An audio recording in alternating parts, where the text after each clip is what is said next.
Le pouvoir du pardon radical. Chapitre 10. Mission pardon.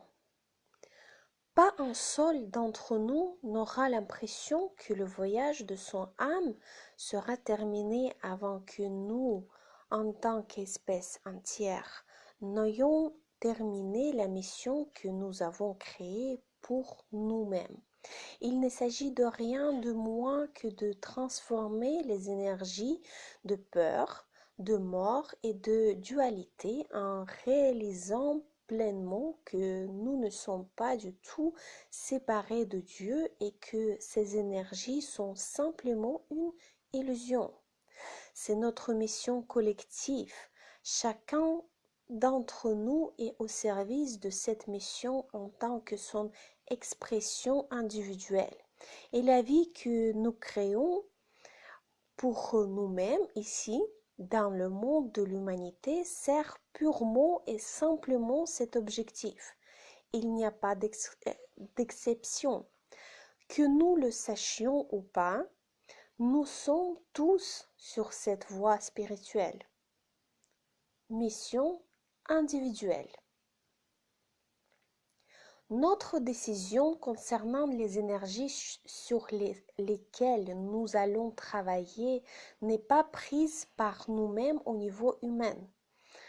Cette décision précède notre incarnation et est prise par notre groupe d'âmes, un groupe auquel nous appartenons et qui est composé d'âmes qui vont soit s'incarner avec nous, soit agir en tant que nos guides spirituels durant notre incarnation. Une fois qu'il a été décidé avec quelle énergie nous allons travailler, nous choisissons soigneusement les paroles qui nous donneront les expériences dont nous avons besoin en tant qu'enfants et nous organisons la venue dans notre vie d'autrui au bon moment afin que chacun joue son propre rôle dans les expériences nécessaires à l'accomplissement de notre mission. Puis, nous créons des drames dans nos vies physiques qui nous permettent de faire l'expérience des sentiments ou énergies qui font partie de notre mission. Ces drames sont une opportunité pour nous de voir l'illusion, de pardonner, de guérir et, ce faisant, de nous rappeler qui nous sommes. Mission amnésie. Vu depuis le monde de la vérité divine avant l'incarnation, cette mission semble facile. Cependant, une fois que nous nous incarnons, un nouveau niveau de difficulté vient s'ajouter. Cela est dû non seulement à la plus grande densité d'énergie dans le monde de l'humanité, mais aussi au fait que la mission doit être entreprise sans aucune conscience du choix que nous avons fait. Si nous connaissions, nous rappelions la vérité sur notre but, l'expérience n'aurait pas de sens. Comment se rappeler qui nous sommes si nous n'avons jamais oublié? Donc, l'esprit crée l'expérience humaine de telle manière que lorsque nous naissons dans notre corps, nous perdons tout souvenir de notre mission et toute conscience que la vie sur le plan physique est en fait un coup monté. Pour accomplir notre mission, pour transformer les énergies, nous devons faire totalement l'expérience de ces énergies. Par exemple, pour transformer l'énergie de victime, nous devons nous sentir pleinement victimes. Pour transformer l'énergie de peur, Nous devons nous sentir terrorisés. Pour transformer l'énergie de haine, nous devons être consumés par la haine. En d'autres termes, il faut entrer de plein pied dans l'expérience humaine. Ce n'est que lorsque nous avons pleinement ressenti les émotions liées à ces énergies que nous acquérons la capacité de pleinement les pardonner. Mais c'est en les pardonnant que nous nous rappelons qui nous sommes. De ce point de vue, nous ne sommes clairement jamais en position de juger quelqu'un. Une personne qui semble haineuse peut avoir choisi pour mission de transformer cette énergie. Ainsi, son comportement haineux, même s'il semble nuire à autrui, qui s'est peut-être porté volontaire pour que cela soit projeté sur lui durant sa mission, n'est ni correct ni incorrect.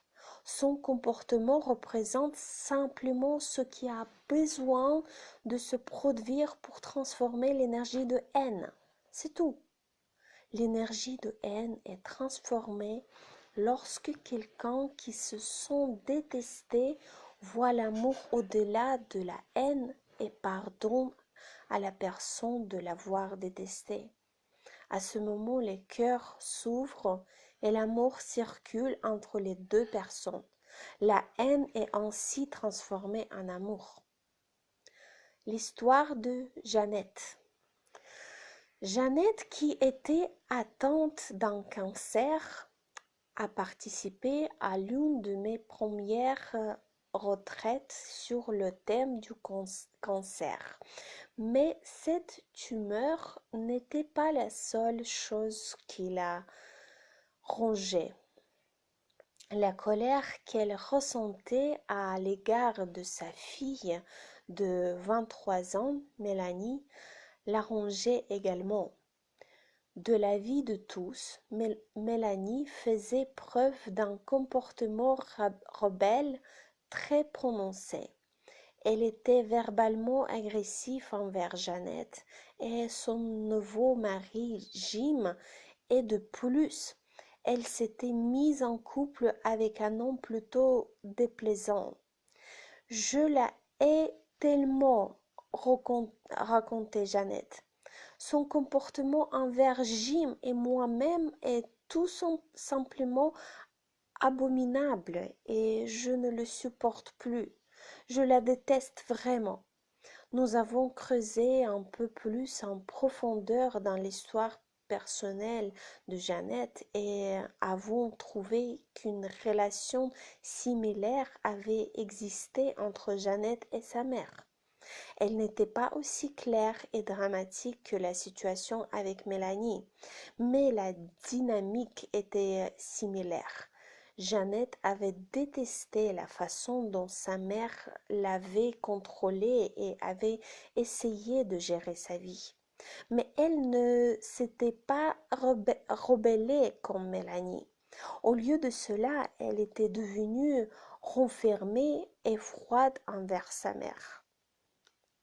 Nous avons commencé à explorer la façon dont la dynamique avec Mélanie reflétait la volonté de son âme de l'aider à guérir de ses problèmes avec sa mère.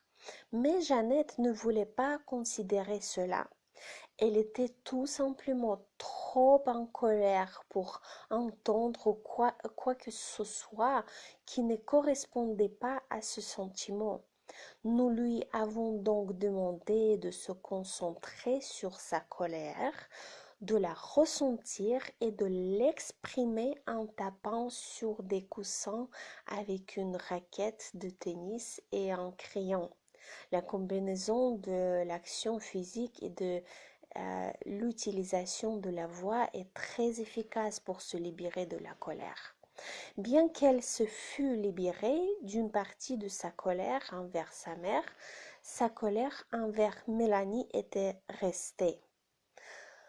Le Satori de Jeannette. Une soirée durant la retraite était réservée pour la respiration Satori. Pour faire la respiration Satori et l'utiliser à des fins thérapeutiques, chaque membre du groupe s'allonger par terre et respirer consciemment et énergétiquement pendant environ 1 heure, tout en écoutant de la musique forte. Voir quatrième partie, chapitre 27. Cela peut paraître bizarre, mais lorsque l'on respire de la sorte, on obtient souvent des résultats sous forme de libération émotionnelle, prise de conscience et intégration du changement au niveau cellulaire. Cette nuit-là, Jeannette a eu son satori, son éveil. Après la séance de respiration, les participants ont commencé à partager ce qui s'était passé pour eux durant l'exercice. Dès que Jeannette a commencé son récit, nous avons su que quelque chose d'important s'était produit. Sa voix était douce et tendre, alors qu'auparavant elle était dure et abrasive. Sa posture était détendue et ouverte, alors qu'auparavant elle était raide et contractée. Il n'y avait plus trace de la colère qui avait rempli son être et dont nous avions tous ressenti la présence en elle. Elle était calme et manifestement paisible. En fait, il ne s'agissait presque plus de la même personne. Je ne sais pas du tout ce que tout cela signifie, commença-t-elle. Tout ce que je sais, c'est que j'ai vu quelque chose pendant que je respirais et la sensation était plus réelle que tout ce que je pourrais m'efforcer de décrire. Rien de spécial ne s'est produit pendant un certain temps après que j'ai commencé la respiration, continua-t-elle. Ensuite, je me suis soudain retrouvée à flotter dans l'espace, dans l'éther. Je n'étais pas dans un corps et je savais avec certitude que je revisitais une époque précédant cette vie. J'étais esprit pur. Je ne me suis jamais senti aussi paisible et calme. Puis j'ai pris conscience de Mélanie, elle aussi sous forme d'esprit. Elle s'est approchée et nous avons commencé à danser ensemble, simplement danser dans l'espace sans limitation. Nous avons commencé à parler de notre venue ensemble dans notre prochaine vie, dit Jeannette. Cette vie. La grande question qu'il nous fallait résoudre était de savoir qui jouerait quel rôle, qui jouerait la mère et qui jouerait la fille. Cela n'importait pas tellement, car de toute façon cela serait une tâche difficile pour nous deux. Ce serait un test très fort pour notre amour. Il nous fallait prendre une décision aussi. Nous sommes tombés d'accord pour que je sois la mère et elle la fille, et qu'elle s'incarnerait peu de temps après. Voilà tout, conclut-elle. Vous avez sûrement l'impression qu'il ne s'est pas passé grand-chose, mais si, vraiment. C'est juste que je n'arrive pas à trouver les mots. Je n'arrive pas à décrire la profondeur et la signification de ce que j'ai vécu. Les énergies transformées. Nous avons discuté de cette expérience et examiné la notion de mission telle que la vision de Jeannette l'a suggérée. Plusieurs autres participants avaient eu un ressenti fort concernant son expérience et observé des similitudes dans leur vie. Je suggérais à Jeannette de ne rien dire du tout à Mélanie lorsqu'elle rentrerait chez elle après la retraite. Quelques jours après le retour de Jeannette chez elle, Mélanie appela sa mère et lui demanda si elle pouvait venir pour parler.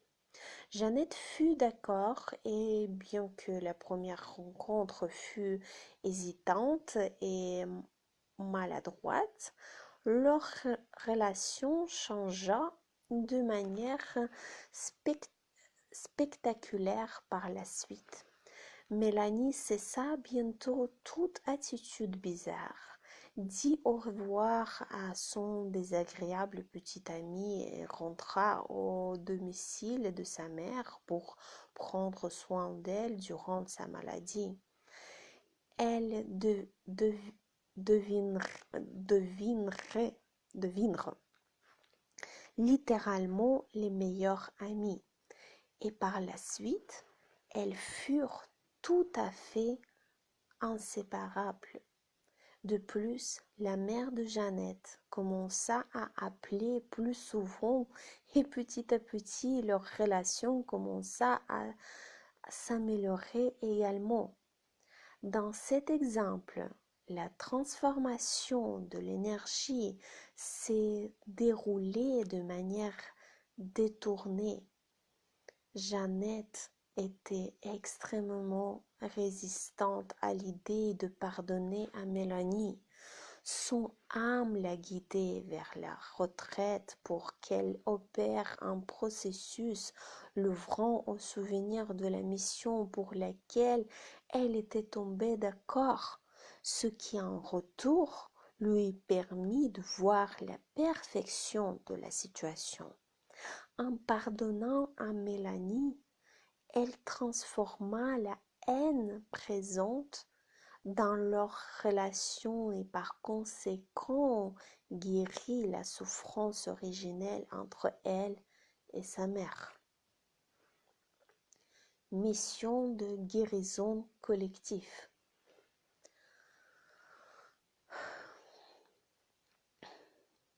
Nous venons tous pour guérir des aspects de notre âme ou de notre groupe d'âmes. Toutefois, certaines personnes peuvent s'incarner avec un plus grand rôle à jouer. Il peut s'agir de travailler sur des énergies particulières qui se jouent au niveau social et politique national ou international et de donner à de grands groupes l'opportunité de guérir. Bien sûr, comme dans toute mission, cela peut sembler ne rien avoir d'une opportunité de guérison. Elle peut se présenter sous la forme d'une guerre, d'une famine ou peut-être d'un désastre naturel. Mais lorsque nous nous ouvrons à la possibilité d'une guérison d'âme de groupe, nous est proposé et que le tout est orchestré par l'esprit pour le plus grand bien de toutes les âmes impliquées. Nous commençons à voir les choses très différemment. Laissez-moi vous présenter quelques exemples en apparence excessifs. Première, supposez que l'âme qui est venue pour devenir Adolf Hitler l'ait fait avec pour mission de transformer la conscience de victimes de la race juive et la conscience de supériorité de la race allemande. Deuxième, Et si Saddam Hussein était venu pour aider la conscience américaine à transformer sa culpabilité concernant l'esclavage et les terribles traitements dispensés à son propre peuple. Troisième, supposer que Slobodan Milosevic soit venu pour permettre à l'Amérique de projeter sur lui la haine qu'elle ressent envers elle-même concernant la purification ethnique qu'elle a perpétrée contre le peuple amérindien. Quatrième, et si le gouvernement chinois avait dû envahir le Tibet pour que le Dalai Lama soit forcé de voyager dans le monde et de répandre son message inspirant au-delà des frontières du Tibet? Supposer que l'âme de la princesse Diana ait choisi de mourir exactement de la manière dont cela s'est passé afin d'ouvrir ainsi le chakra du cœur de l'Angleterre.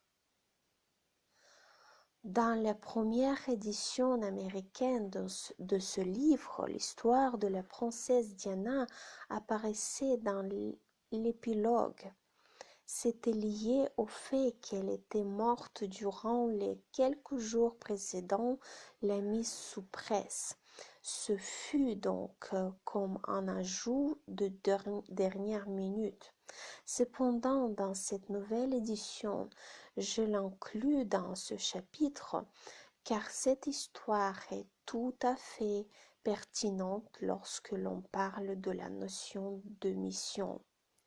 La première fois que j'ai écrit sur la mort de Diana, cet événement était encore très frais dans mon esprit. Les funérailles venaient juste de se dérouler et le débordement émotionnel continuait toujours.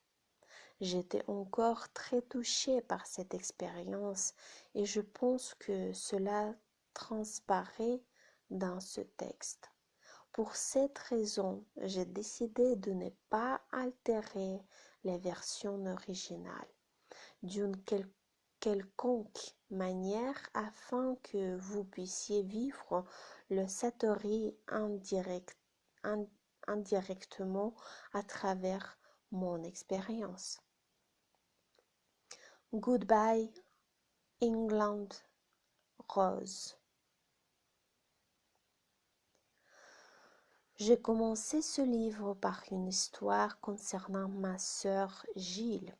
Le but était d'illustrer le fait qu'une situation en apparence désespérée peut être transformée lorsqu'on considère le point de vue du pardon total. Quelques jours avant l'impression de ce livre aux États-Unis, le destin m'a donné une opportunité de terminer le livre par une histoire qui était instructive et présentait également des perspectives en termes de pardon total. À l'inverse de l'histoire de Jill, chaque habitant de cette planète était virtuellement au courant de celle-ci et profondément impliqué au niveau émotionnel. Je fais bien sûr référencer à l'histoire de la princesse Diana, qui a accompli sa transition inattendue lors des premières heures du dimanche 31 août 1997. Le drame a commencé pour moi lorsque mon ami de toujours, Peter Joliman, m'a réveillé par un coup de fil passé depuis l'Angleterre. Pour lui, il était environ midi, mais pour moi, à Atlanta, il était encore tôt et je n'avais pas encore lu le journal ni écouté la radio. As-tu entendu parler de l'accident? Demanda-t-il. Quel accident? Répondis-je, toujours sous le coup de la stupeur, mais suffisamment conscient pour réaliser que cela devait être grave pour qu'il m'appelle ainsi. La princesse Diana a été tuée hier soir dans un accident de voiture à Paris. Elle était poursuivie par des paparazzis. Le chauffeur a perdu le contrôle de sa voiture et a heurté un poteau en ciment. Et elle et Dodie ont été tués. J'ai remarqué qu'une petite pointe de remords me traversa alors que j'écoutais les détails qu'il me racontait du mieux qu'il le pouvait en fonction de ce qu'il savait à ce moment-là. Mais je ne peux pas dire que cela a duré plus de quelques instants. J'ai essayé de paraître convenablement choquée, mais je me suis réellement sentie quelque peu ambivalent à ce sujet. De nombreuses personnes sont mortes dans les dernières 24 heures, me suis-je dit après avoir raccroché. Pourquoi la mort de Diana serait-elle plus ou moins tragique que celle de quelqu'un d'autre? C'était son heure et c'est tout ce qu'il y avait à dire. Cependant, c'était bien évidemment triste pour ces deux garçons. Là, je suis descendue me faire un thé et préparer le petit déjeuner.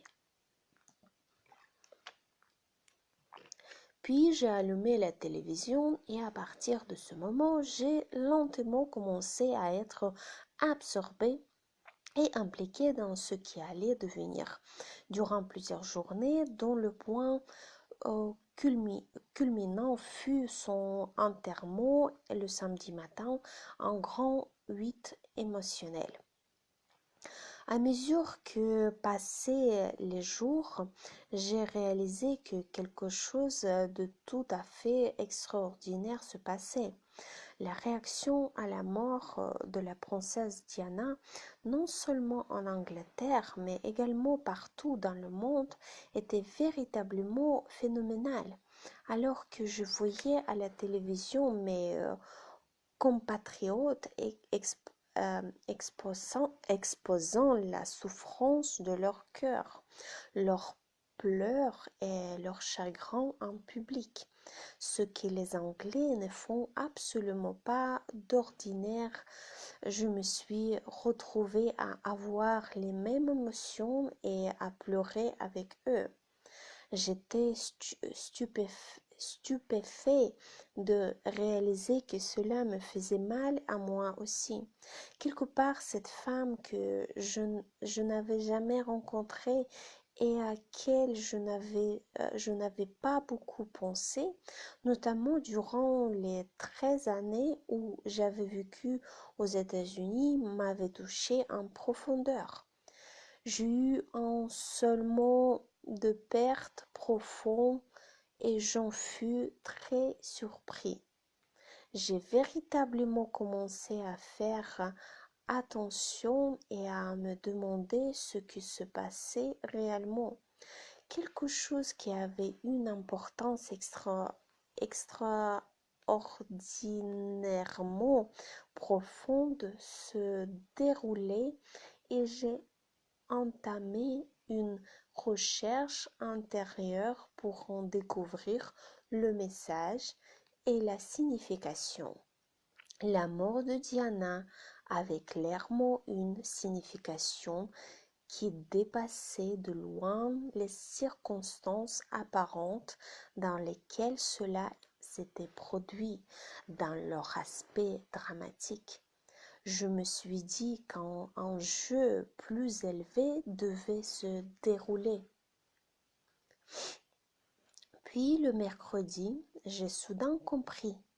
Alors que j'observais ce qui se passait en Angleterre et que j'assistais aux grandes effusions émotionnelles de la part de personnes qui n'ont pas du tout la réputation de montrer leurs émotions, notamment en public, j'ai soudain réalisé quelle avait été la mission spirituelle de Diana.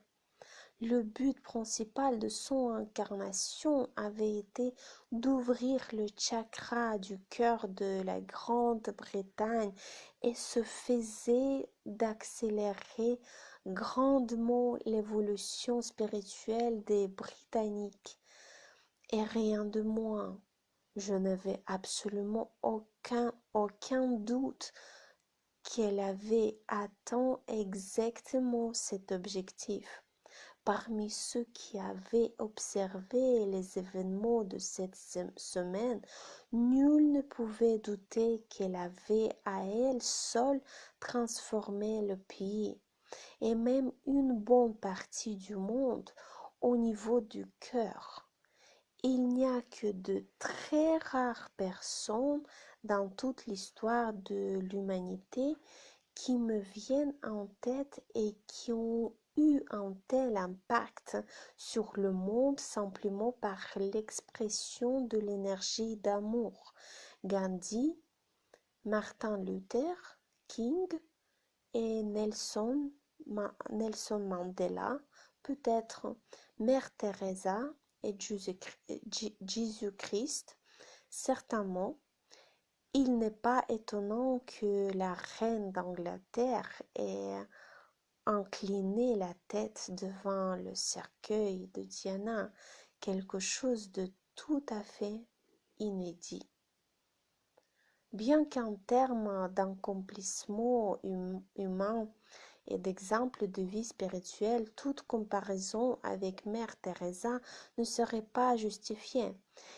Il est néanmoins intéressant de remarquer que la mort de Mère Teresa, dont la vie et le travail au regard de la plupart des personnes l'ont rapprochée de la sainteté de son vivant, n'a pas éclipsé la mort de Diana, ne serait-ce qu'un instant.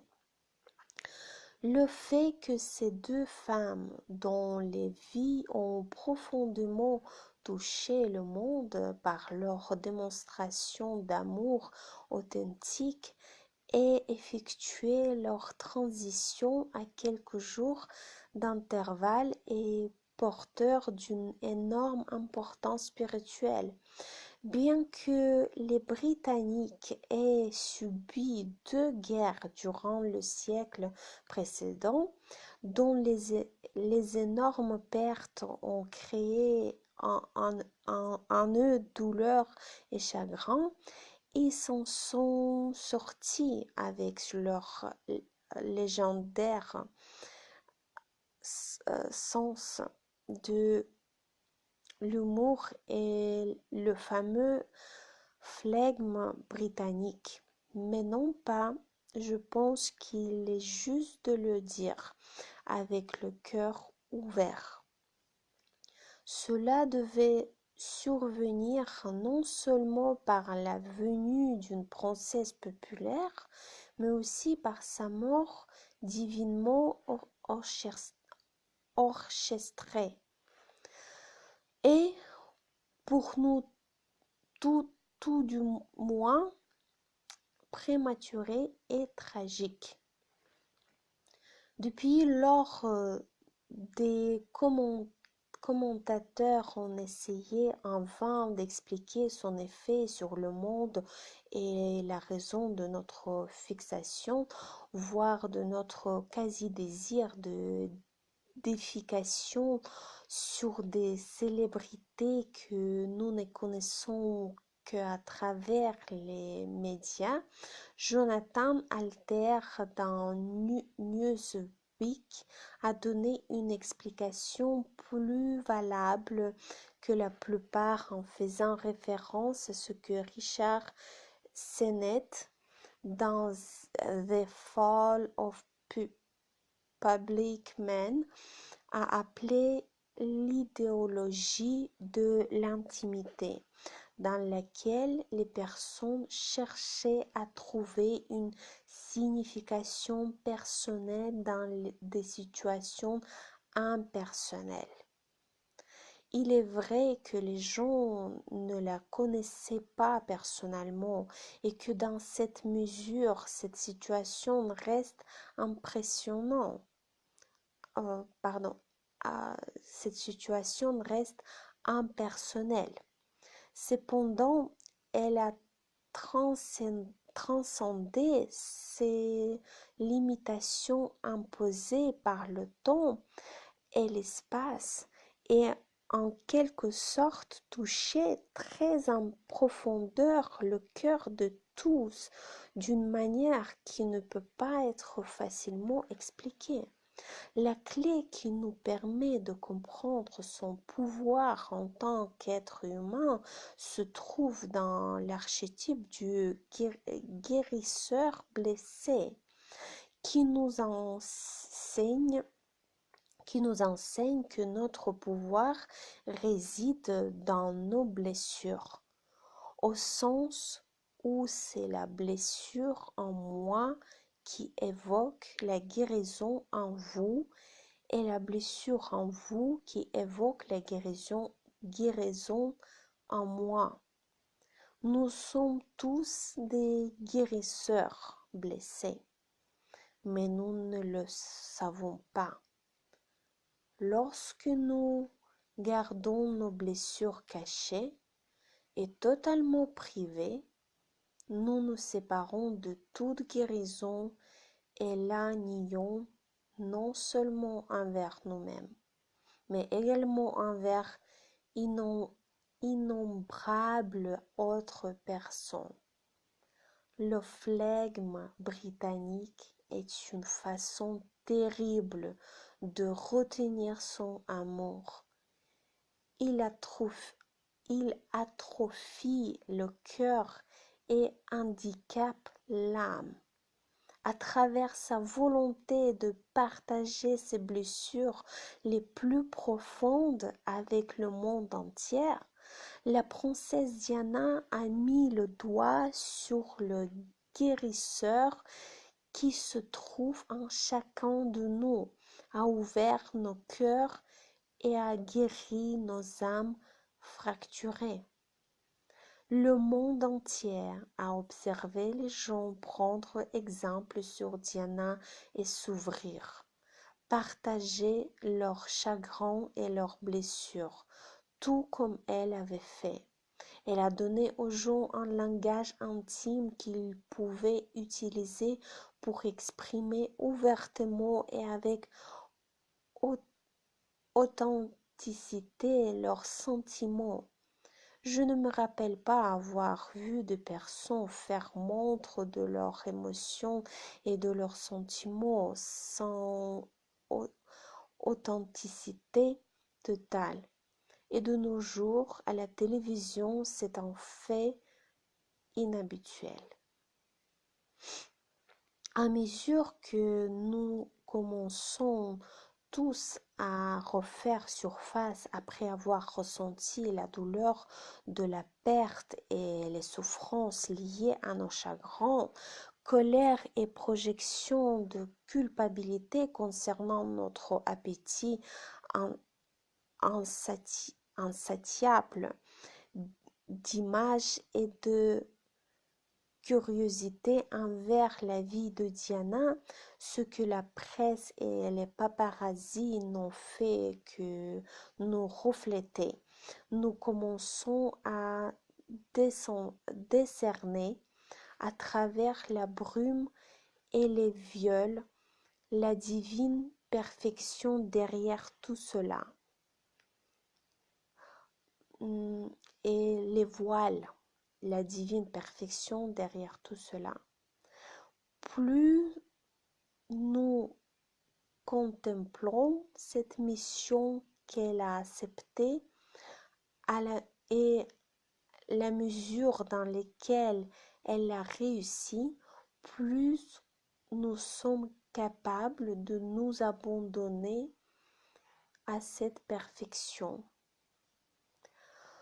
Nous nous retrouvons à connaître un nouveau niveau de paix à mesure que nous dépassons les émotions et les pensées qui autrefois nous auraient rattachés au monde de l'humanité à jamais et auraient fait de nous des otages de l'archétype de la victime.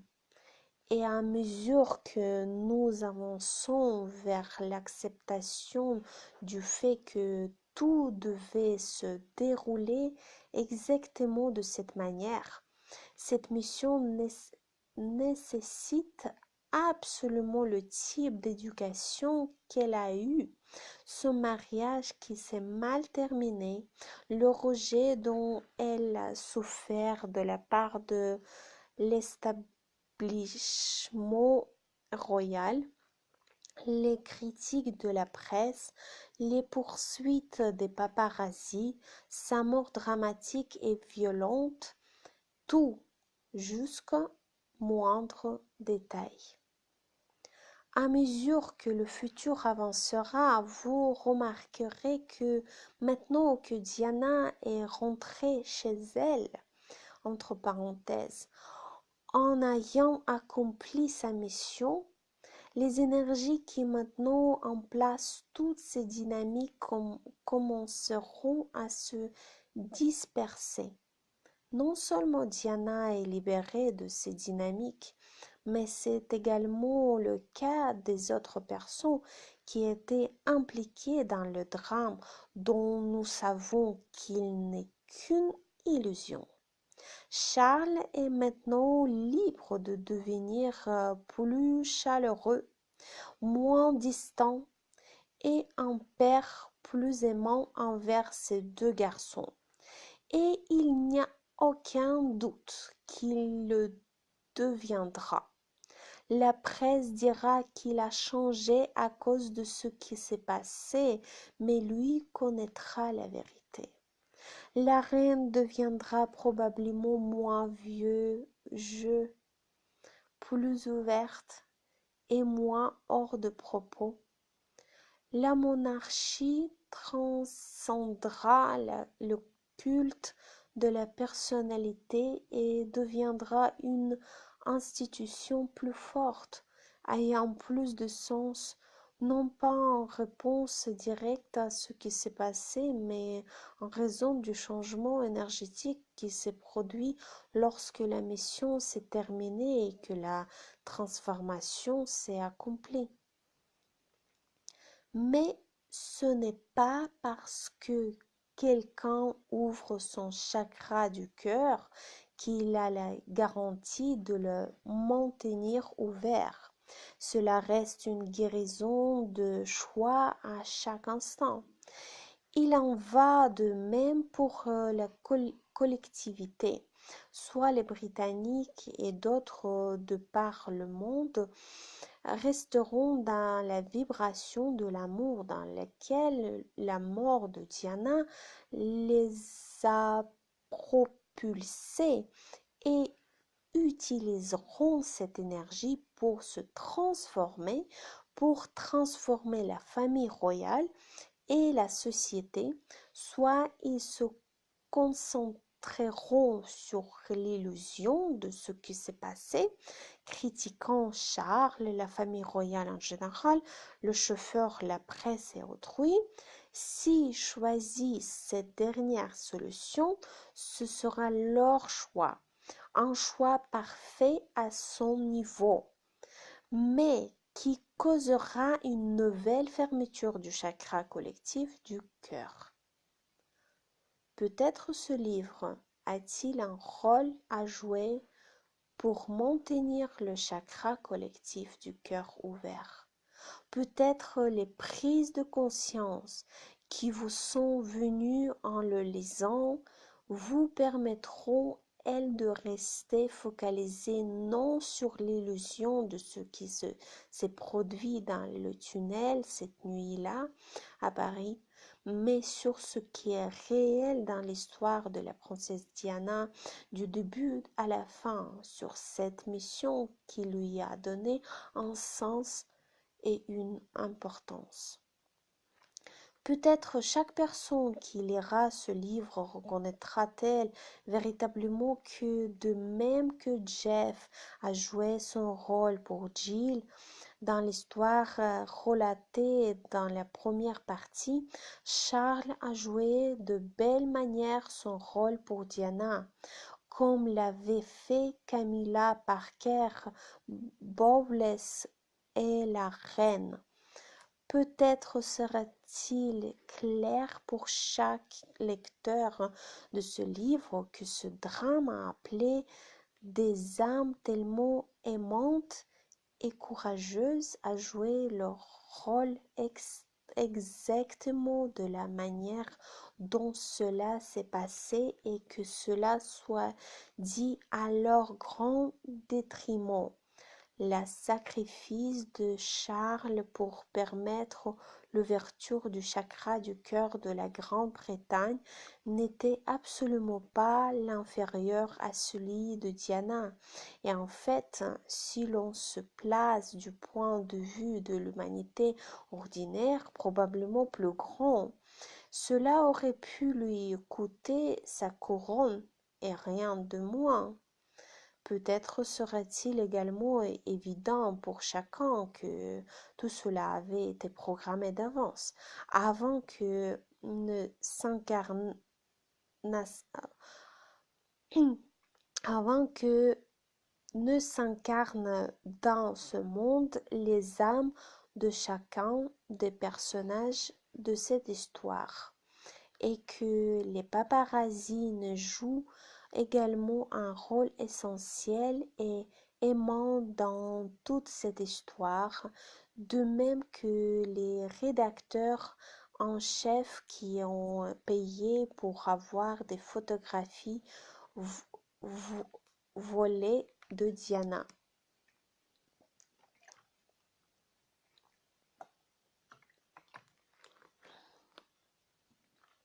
Ceux qui ont réellement la capacité d'effectuer dans cette mesure le recadrage proposé par le pardon total reconnaissent qu'il n'y avait là aucune victime, seront un grand faisceau de lumière pour tous, pour tous ceux qui pourraient choisir de se focaliser sur l'illusion, fermer leur cœur et prendre la vibration de l'amour. J'ai de grands espoirs que chaque lecteur ayant changé grâce à mon livre deviendra un faisceau de lumière, continuant là où Diana s'est arrêtée, aidant les gens à rester dans cette vibration nouvelle et plus élevée créée par sa transition parfaitement orchestrée.